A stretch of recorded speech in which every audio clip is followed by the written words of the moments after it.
गण गण गणात बोते।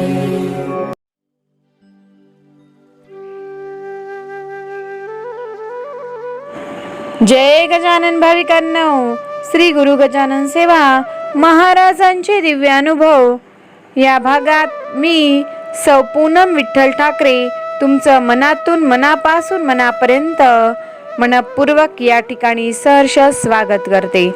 चला तर मग आज पाहूया सौ कविता किरण कवीश्वर, नरेंद्रनगर, नागपूर या माऊलीचा अनुभव। अनुभवाचं शब्दांकन आहे श्रीमान जयंत वेलणकर सर।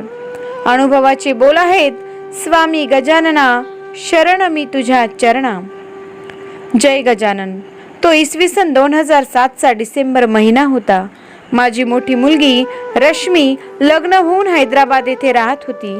तिला काही कार्यानिमित्त चंद्रपूरला जायचं होतं।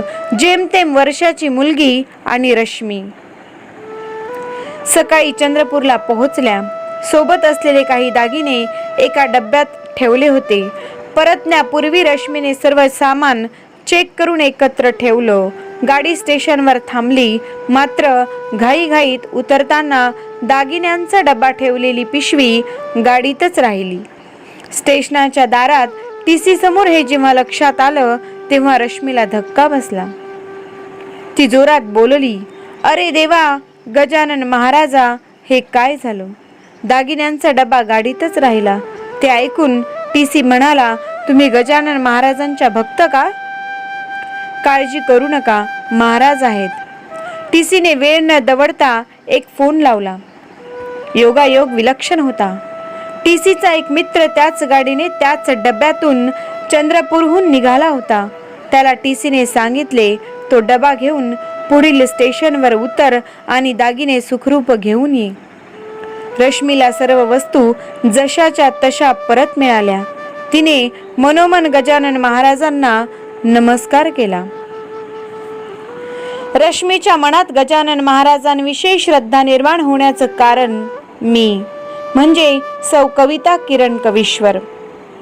एकूणच आमच्या कुटुंबात गजानन महाराजांची भक्ती सुरू होण्यास मी कारण ठरले आणि माझ्या मनात गजानन महाराजांची वस्ती निर्माण होण्यास कारण ठरली माझी आई। मला आठवतं, मी 15-16 वर्षांची असताना आई मला गजानन विजय ग्रंथ वाच म्हणून खूप आग्रह करायची। त्या वयात मला ते काही रुचायचं नाही। मग कसं तरी कंटाळत मी आपला आई म्हणते म्हणून वाचायचे। पण पुढे हळूहळू गजानन महाराजांविषयी एक एक अनुभव मनात घर करू लागला आणि पुढे ते माझं आराध्य दैवत झालं। माझं लग्न 1979 मध्ये झालं। माझी मोठी मुलगी रश्मी 1980 ची, तर लहान रेणुका 1982 ची। मोठीचं लग्न झालं इसवी सन 2005 ला, तर दुसरीचं लग्न झालं 2010 ला। रश्मीला तिचा दागिन्यांचा डबा महाराजांच्या कृपेने रेल्वे गाडीत जशाच्या तसा मिळाला हे आपण वाचलं। आता मला तुम्हाला लहान रेणुकाला महाराजांनी एक दागिना मिळवून दिला त्याविषयी सांगायचं आहे।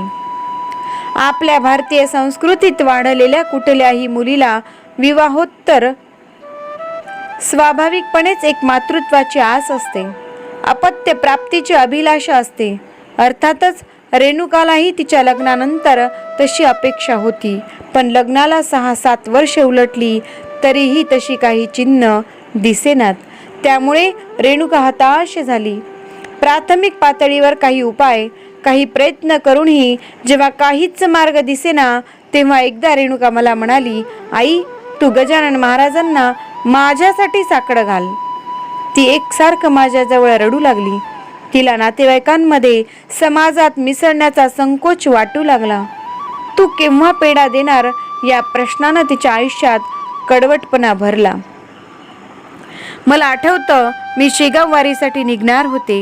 गेली 6-7 वर्ष झाली आम्ही दर महिन्याला शेगाव वारी करीत आलो आहोत। आदल्या दिवशी रेणुकाचा फोन नेहमीच यायचा तसा आला होता।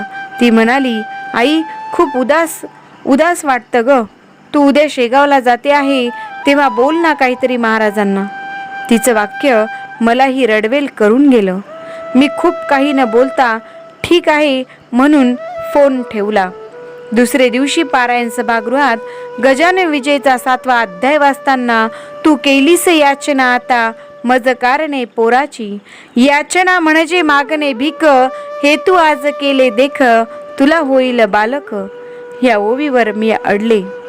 समोर महाराजांकडे पाहिलं. त्यांना म्हटलं, महाराज, माझी लेक माझ्याजवळ सतत रडते. त्या लेकीचं दुःख मला पाहवत नाही. तू पण आई आहेस ना, जगाची माऊली आहेस ना, मग या लेकीचं दुःख तुला दिसत नाही का? रेणूला बाळ झालं नाही तर मी तुझ्या पायावर डोकं फोडीन. पुढे म्हटलं, देवा, एक आई म्हणून मी तरी यापेक्षा अधिक काय करू शकते? त्या दिवशी मी पारायण मंडपातच निर्णय घेतला. लग्नाला जवळपास 7 वर्ष होत आलीत. मी विशेष संकल्पाने रोज 7वा अध्याय वाचीन, महाराजांना 7 तुलसी दल वाहीन आणि मनोमन अपत्यासाठी याचना करीन. माझा हा क्रम सुरू झाला. पुढे मला आठवतं, 7 जून 2016 रोजी सकाळी पारायण हॉल पूर्ण भरलेला असल्याने आम्ही दोघं अगदी शेवटून दुसऱ्या लाईनीत पारायणाला बसलो. याचं पारायण पूर्ण झालं आणि हे बाहेर पडले. माझा 21वा अध्याय सुरू होता. एक गृहस्थ अचानक माझ्यासमोर उभे राहिले. त्यांनी एक पिशवी माझ्याजवळ ठेवली. मी त्यांना नमस्कार केला. ते निघून गेले. पारायण पूर्ण झालं. मी ती पिशवी उघडली. आत महाराजांची सुंदर मूर्ती होती. मोगऱ्याचा हार, पेढे होते. मी तिथेच आरती केली आणि आनंद अश्रूसह बाहेर आले. ह्यांनी विचारलं, रडायला काय झालं? त्यांना ती सुंदर मूर्ती दाखविली. ती विनायकी चतुर्थी होती आणि दुसरे दिवशी गुरुपुषामृत योग होता. 7 जूनला महाराज आले म्हणून तेव्हापासून आम्ही घरी दरवर्षी 7 जूनला महाराजांचा वाढदिवस सुरू केला. मी शांतपणे विचार केला. तेव्हा 7वा अध्याय, 7 तुलसी दल, 7 जून हे माझ्या मनाला शुभ संकेत देऊन गेलं. नंतर काहीच दिवसात रेणुकानं टेस्ट ट्यूब बेबी पद्धतीचा विचार करण्याचा निर्णय घेतला. तेव्हा ती इंदोरला होती. तिनं पहिल्यांदाच तेथील सेंटरला भेट दिली. तेव्हा तेथील जत्रा पाहून ती आतून हलवून गेली. मला म्हणाली, आई, आपलं दुःख आपल्याला अस्वस्थ करतं, पण शेकडो लोक अशा जगण्याला सामोरे जात आहेत हे पाहून आपण हादरून जातो. डॉक्टरांनी सांगितलं, प्रयोग करणं तेवढं आपल्या हाती आहे, पण ह्यात सर्व गोष्टी पूर्णत्वाला जाण्याचं प्रमाण केवळ 50%च आहे. त्यातही तब्येतीची काळजी, वारंवार सोनोग्राफी, आपल्या नियंत्रणापलीकडे असणाऱ्या काही गोष्टी, अशी बरीच गुंतागुंत असते. काही असो, तसाही अन्य पर्याय नव्हता. त्यामुळे हाच मार्ग स्वीकारणे भाग होते. तो स्वीकारण्यात आला. यानंतर 2 महिन्यांनी मला स्वप्नात दिसलं, एका चौरंगावर महाराज बसले आहेत. त्यांच्या समक्ष आमच्या गुरुजींनी माझ्या हातात एक चिठ्ठी दिली. त्यात कॉंग्रॅच्युलेशन्स असे शब्द होते, पण ते अक्षर समजण्यात अवघड आणि वेडवाकडं होतं. त्याचा अर्थ मी असा घेतला की बरेच अडथळे येऊन सर्व योग्य होईल, आणि झालंही तसंच. वारंवार सोनोग्राफी तर गरजेची होतीच, पण दर काही दिवसांनी रेणुकाला दवाखान्यात ॲडमिट व्हावं लागायचं. मी प्रत्येक वेळी महाराजांना प्रार्थना करायचे, महाराज, तुम्ही सतत रेणुकासोबत असा. दिवस समोर सरकत होते. एका सोनोग्राफीनंतर डॉक्टरांनी सांगितलं, जरा कठीण प्रकरण झालं आहे. हिच्या पोटात जुळं आहे आणि त्यातील एक अत्यंत अशक्त आहे. गुंतागुंत अशी आहे की एक ॲबनॉर्मल होऊ शकतं. ते काढून टाकतो म्हटलं तर फार मोठा धोका आहे. नाही काढलं आणि तब्येत बिघडली तर सर्वच जीवांना धोका आहे. बघूया, सध्या वेट अँड वॉच. हे ऐकून माझ्या पायाखालची जमीन सरकली. मी हादरले. महाराजांच्या चरणावर डोकं ठेवून खूप रडले. म्हटलं, का परीक्षा घेता लेकराची? देवा, मानवी प्रयत्न हारले म्हणून तुझला प्रार्थिले, अशी स्थिती आहे. तसंही आम्ही माणसं काय करू शकतो, पण तू मात्र काहीही करू शकतो. देवा, रेणुकाला सांभाळा. वेट अँड वॉचमध्ये काही दिवस गेले आणि एक दिवस रेणुकाची तब्येत बिघडली. तिला खूप त्रास झाला. दवाखान्यात ॲडमिट व्हावं लागलं. रक्तस्राव पाहून डॉक्टरही साशंक झाले.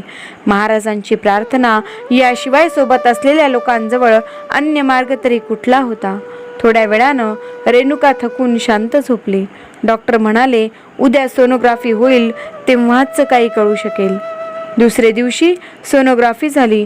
डॉक्टर उद्गारले, मिरॅकल. जो अशक्त ॲबनॉर्मल भाग होता तो निघून गेला. आता फक्त काही दिवस तब्येतीला जपायचं, सर्व ठीक होईल. 7 फेब्रुवारीला गजानन महाराजांच्या प्रगट दिनाच्या मुहूर्तावर रेणुकाला अपत्यरूपी दागिना प्राप्त झाला. ती पुत्र रत्नप्राप्ती म्हणजे गजानन महाराजांची कृपा, याशिवाय अन्य काही नव्हतं. 7वा अध्याय. 7 तुलसीदल. 7 जून, 7 फेब्रुवारी सर्वच योग छान जुळून आला. आता आम्ही 7 जूनला महाराजांचा घरचा वाढदिवस आणि प्रगट दिनाला छान समारंभ करतो. सर्व चांगलं झालं, आनंद आहे. पण आता मी जेव्हा एकटी असते तेव्हा शेकडो लोक अशा जगण्याला सामोरे जात आहेत या वाक्याचं स्मरण मला अस्वस्थ करून जातो. पण आपण सामान्य माणसं यावर फार विचार करू शकत नाही. आपण हतबल होतो. आपण फक्त महाराजांना विनवू शकतो, महाराज सर्वांचं भलं करा, या विश्वाचं कल्याण करा. श्री गजानन जय गजानन. श्री गजानन जय गजानन. गण गण गणात बोते. धन्यवाद.